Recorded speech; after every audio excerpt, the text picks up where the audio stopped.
Welcome to Stories of Slavery. Today's story takes us to 1861 and to Hagar Ashford. She was a tall, powerful black woman, far too intelligent to bow. They tried to crush her spirit. They tried to quiet her mind. Instead, they sold her 12 times. This story is not easy. Pause for a moment. Listen carefully. Let's begin. In the winter of 1861, a woman stood in the freezing December wind on a Virginia auction block for the 12th time in her life. She stood nearly 6'4". Her shoulders were as broad as a man's. Her hands were enormous, calloused, and strong enough to break a grown man's neck. But it wasn't her size that made buyers hesitate. It wasn't her strength that made plantation owners exchange nervous whispers across the crowded square. It was her eyes. Those eyes held something no enslaved person was supposed to have: calculation, patience, and the cold, burning certainty of a woman who knew exactly what she was doing and exactly what would come next. The auctioneer that morning was named Samuel Creighton. He had been selling human beings for 23 years. He had seen thousands of men, women, and children pass through his hands. He had witnessed families torn apart, mothers screaming as their babies were ripped from their arms. None of it ever troubled him. To Samuel Creighton, enslaved people were livestock, nothing more. But this woman troubled him. She had arrived at his auction house 3 days earlier, brought by a trader from Albemarle County, who seemed almost relieved to be rid of her. When Samuel asked why she was being sold, the trader just shook his head and spoke 4 words that would haunt Samuel for the rest of his life. She destroys everything she touches. Samuel laughed at the time. He had seen strong-willed enslaved people before, fighters, runners, rebels. He knew how to break them all. A few days in the cellar without food or water, a few sessions with the whip, a few examples made of others. Everyone broke eventually. But 3 days later, standing on that auction block, Samuel understood. This woman had not tried to run. She had not fought. She had not spoken a single word. She had simply stood there day after day, watching everything with those terrible eyes. In those 3 days, Samuel's best horse had broken its leg in the stable. His wife had discovered his mistress and left him. His business partner had been arrested for forgery. Coincidence, Samuel told himself. Just coincidence. But when he looked into those eyes on that auction block, he wasn't so sure anymore. Her name was Hagar. She was 41 years old, and she was about to complete a plan that had taken her 12 years to execute. This is her story. Hagar Ashford was born in the spring of 1820 on a tobacco plantation called Sweetwater, about 15 miles outside Richmond, Virginia. Her mother was a house slave named Ruth, a seamstress in the main house. Her father was unknown, though the lighter shade of Hagar's skin hinted at what everyone knew but never spoke aloud. Ruth was an extraordinary woman, born in Africa, captured at 12, and transported across the Atlantic in the hold of a slave ship. She had survived the Middle Passage, the auction blocks of Charleston, and 30 years of bondage. Through it all, she had held onto something that should have been beaten out of her long ago, her mind. Ruth could read not just simple words, but complex texts in English and French. She had learned in secret over many years, stealing moments whenever she could: a newspaper left on a table, a discarded letter, pages from books used to start fires in the kitchen. Ruth collected words the way other enslaved people collected moments of rest. Each one was precious. Each one was power. And Ruth understood something most people in her position never learned: the true chains of slavery were not made of iron. They were made of ignorance. Masters kept their slaves illiterate not because reading was useless, but because it was the most dangerous weapon a slave could possess. A slave who could read could forge passes, understand the law, communicate across distances, and plan. Ruth began teaching Hagar to read when the girl was just 4 years old. They practiced in the small hours of the night by candlelight in their cramped quarters, shared with 6 others. Ruth used a stick to scratch letters into the dirt floor, making Hagar trace them until shapes became sounds, sounds became words, and words became meaning. It was the most dangerous thing a slave mother could do. In Virginia, the penalty for teaching a slave to read was severe for the teacher, and 39 lashes and possible sale to the deep south. For the student, the same or worse.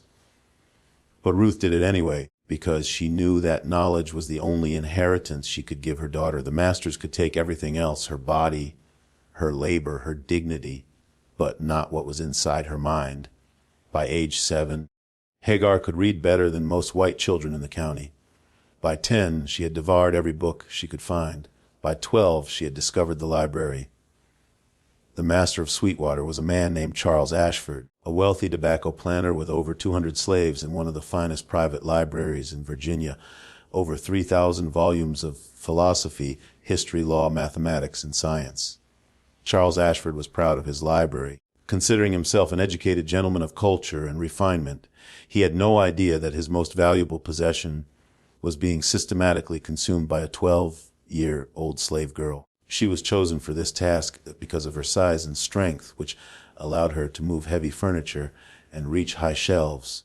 What no one realized was that Hagar had turned this chore into an education that would rival any university. She developed a system each morning. She would select one book, memorize its exact location, and hide it in her clothing. During the day, between duties, she would find moments to read, a few pages at a time in hidden corners of the plantation. At night, she would read by moonlight or the glow of dying embers, and each morning before dawn she would return the book to its exact spot. She read Blackstone's commentaries on the laws of England, learning how property rights worked. She read Thomas Paine's Common Sense, understanding that all men were supposed to be created equal. She read histories of slave revolts in the Caribbean, studying why they succeeded or failed. She read books on agriculture, medicine, geography, military strategy, anything and everything, consuming knowledge with an unquenchable hunger, and she remembered everything. Hagar had been born with what people today would call a photographic memory. She could look at a page once and recall it perfectly years later. She could hear a conversation and repeat it word for word decades afterward. Her mind was its own vast library, every book, every word, every face filed away in perfect order, ready to be retrieved whenever needed. This gift would one day save her life. But first, it would destroy everything she loved. On a humid August morning in 1832, Charles Ashford walked into his library and found Hagar standing by the window reading a leather-bound copy of Cicero's orations in the original Latin. She had gotten careless. After years of perfect caution, she had become absorbed in a passage about justice and revenge and had not heard the master's footsteps in the hallway. For a long moment, neither moved. Hagar stood with the book in her hands, watching Charles Ashford's face cycle through confusion, disbelief, and cold fury. "Where did you learn that?" he asked, his voice quiet but trembling. She said nothing. There was nothing to say. She had been caught, and they both knew what that meant. Charles Ashford was not a cruel man by the standards of his time. He rarely whipped his slaves, did not casually break up families, provided adequate food, clothing, and medical care. He considered himself a Christian and a gentleman, believing sincerely that slavery was a positive good for the African race. But what he saw now terrified him in a way he could not articulate. This was not just a slave who had learned to read. This was a slave who could read Latin, standing in his library absorbing his knowledge, thinking thoughts no slave was supposed to think. This was a threat to everything he believed about the natural order. "Who taught you?" he demanded. Hagar remained silent. She knew her answer would determine not only her fate but her mother's. That night, Ruth was dragged from her bed and brought to the whipping post in the center of the slave quarters. Every slave on the plantation was forced to watch as the overseer delivered 39 lashes to her bare back. The whip was made of cowhide weighted with metal at the tips. Each stroke tore the flesh open. By the 15th lash, Ruth had stopped screaming. By the 30th, she had lost consciousness. But the punishment was not over. The next morning, still bleeding, Ruth was loaded onto a wagon and taken to the slave market in Richmond. Charles Ashford had decided that a literate slave on his plantation was too dangerous. Hagar begged to say goodbye. Denied. She begged to be sold with her mother. Denied. She begged to know where her mother was being sent. Denied. The last image Hagar ever had of her mother was the back of that wagon disappearing down the dusty road. She never saw Ruth again. She never learned where Ruth was sold or what happened to her. Hagar was 12 years old, and something soft and hopeful inside her died that day, replaced by something cold, hard, and patient, something that would wait as long as necessary and do whatever was needed until justice was served. She made a vow that morning, standing in the dust where the wagon had been. She would make them pay, not just Charles Ashford, but all of them, every plantation owner, every slave trader, every overseer, every white person who had ever participated in this monstrous system. She was 12 years old, and she had just declared war. For the next 5 years, Hagar bided her time. She was more careful now, never letting anyone see her read, never revealing the vast library inside her mind. To the overseers and other slaves, she was just another field hand, strong, quiet, obedient. But inside her head, she was planning. She studied the plantation's operations with the same intensity she had once applied to Cicero and Blackstone, how tobacco was grown, harvested, and sold, the names of buyers and the prices they paid, the routes and schedules of wagons and overseers. She learned the rhythm so thoroughly that she could predict what would happen on any given day months in advance, and she learned the weaknesses. Every system has them. Charles Ashford ran his plantation like a military operation, but that rigidity created predictability, and predictability created opportunity.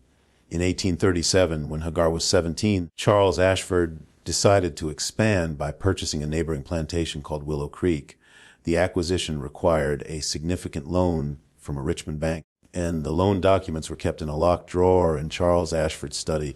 Hagar had been watching that drawer for months. Which key opened it?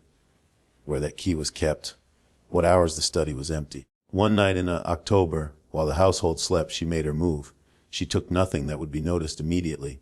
Instead, she read everything inside, every document, contract, and letter, then put everything back exactly as she had found it and returned to her quarters before dawn. What she learned changed everything. The loan documents contained a clause. If Charles Ashford failed to make 3 consecutive payments, the bank could seize not just Willow Creek, but Sweetwater as well, including all assets and slaves. The entire Ashford fortune was leveraged against this one acquisition. Hagar saw the opportunity immediately, but also the problem. If the plantation failed, the slaves would be sold at auction, scattered across the South, many ending up in worse situations. She needed to be more strategic. She needed to think not just about destroying one plantation, but about building something larger, a network, a system, a weapon that could strike at the heart of slavery itself. And for that, she needed to be sold. It sounds insane. What slave would ever want to be sold? The auction block was every slave's worst nightmare. But Hagar understood something the masters never did. The greatest power comes from movement. A slave who stayed on one plantation their whole life knew only that one place. But a slave who moved from place to place, sold from one master to another, could learn things no stationary slave could ever learn, mapping the territory, building connections, finding weak points. Hagar decided to become that slave. The question was how. She needed to make Charles Ashford want to sell her while ensuring she was sold to someone specific in a place she chose. The answer came from an unlikely source, the overseer's wife. Martha Tate was a bitter, jealous woman who suspected her husband Jeremiah was taking liberties with female slaves, rightly so. But Martha had never been able to prove it. Hagar saw an opportunity. She began leaving evidence where Martha would find it, a torn piece of fabric from a slave woman's dress in Jeremiah's coat pocket, scratches on his back, whispered rumors through house slaves. Martha's jealousy grew into rage, and she made her husband's life miserable. Jeremiah, a weak man, began looking for scapegoats. Hagar made sure she was one of them, being clumsy, breaking tools, muttering in Latin just loud enough to be overheard. Within 3 months, Jeremiah Tate convinced Charles Ashford that Hagar was too dangerous to keep. In the spring of 1838, Hagar Ashford was sold for the first time. She was purchased by a man named Thomas Redford, who owned a medium-sized tobacco plantation about 40 miles from Sweetwater. Hagar had researched him thoroughly. His plantation bordered 3 others. He had connections to traders moving slaves between Virginia and Kentucky, and he had a gambling problem. His library, while smaller than Charles Ashford's, contained a complete set of Virginia legal codes. Hagar had a plan, learn the law so thoroughly she could use it as a weapon. But first she had to survive. Thomas Redford was as a desperate man drowning in debt, working his slaves from dawn to long after dark. Using the whip liberally, he bought Hagar specifically to break her. He had no idea what he was dealing with. Hagar spent her first month learning the rhythms, working hard, keeping her head down at night. While others slept, she picked locks to Thomas Redford's study and read by moonlight. She learned about property rights, contract law, deeds, transfers, legal definitions of slavery, and the rare circumstances under which a slave could be freed. And she began to see the cracks. The legal system was vast but inconsistent. Laws contradicted each other. Definitions varied by county. Enforcement was sporadic. Most importantly, the system relied on the assumption that slaves were illiterate and ignorant. Hagar was going to prove that assumption catastrophically wrong. But not alone. She needed allies, a network. To build that, she needed to be sold again. She chose fire. Not large, just a small blaze in the tobacco drying barn, easily extinguished but enough to cause fear.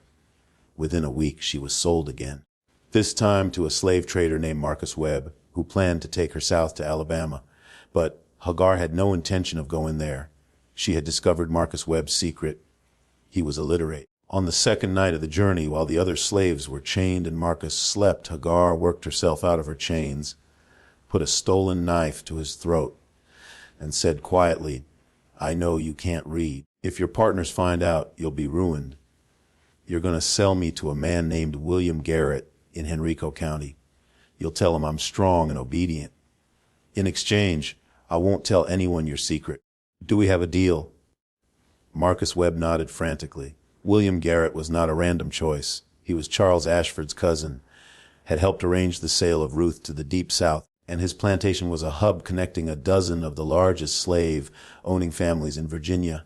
Hagar was climbing a ladder, moving closer to the center of power. But first, she had to survive William Garrett, the worst kind of master, intelligent, cruel, patient, vicious. He took pleasure in breaking spirits. He had heard the stories about Hagar and was waiting at the gate. "So this is the famous Hagar," he said. "The slave who destroys everything she touches. I'm going to enjoy finding out what's in your eyes and destroying it." Hagar said nothing, gave him nothing. The next 3 years were the hardest of her existence. Garrett watched her constantly, setting traps. Hagar evaded them all, playing dumb, hiding her intelligence. But she also began building her network, identifying trustworthy slaves, teaching them signals and codes, mapping connections. She learned Garrett's secrets, his debt, his wife's affair, his forged land documents, a murder he had covered up. In the fall of 1841, Garrett confronted her with a false accusation of teaching another slave to read. Instead of begging, Hagar smiled. "You're going to sell me," she said, "because I know about the bank, the land you stole, the slave you killed, and your wife and Reverend Whitmore. Sell me quietly tomorrow or everyone will know." William Garrett, who had broken hundreds of slaves, was broken by one. The next morning, Hagar was on her way to the Richmond slave market, and so the pattern continued, sold 12 times, each time moving closer to her goal, building a vast intelligence network across Virginia and beyond. She learned to forge signatures, altered documents, created false manumission papers. In 1857, after years of preparation, she executed her masterstroke, a legal challenge on behalf of 847 enslaved people, claiming they had been promised freedom by their owner, Thomas Ashford, Charles's son. The forged documents were indistinguishable from genuine ones. The court upheld them. 847 people walked free. Thomas Ashford's empire crumbled. He died in 1860, impoverished. Hagar Ashford disappeared. Some say she went to Canada, others to Ohio or Pennsylvania. She left no trace. But her network continued, helping an estimated 2,000 people escape to freedom before the Civil War. A weathered stone marker in a small Virginia cemetery bears no name, only 5 words she remembered. She returned. She freed. Below them, a symbol meaning, "The way is open. Pass in safety." They sold her 12 times because they feared her mind. They never imagined that with every sale, she was building the weapon that would defeat them.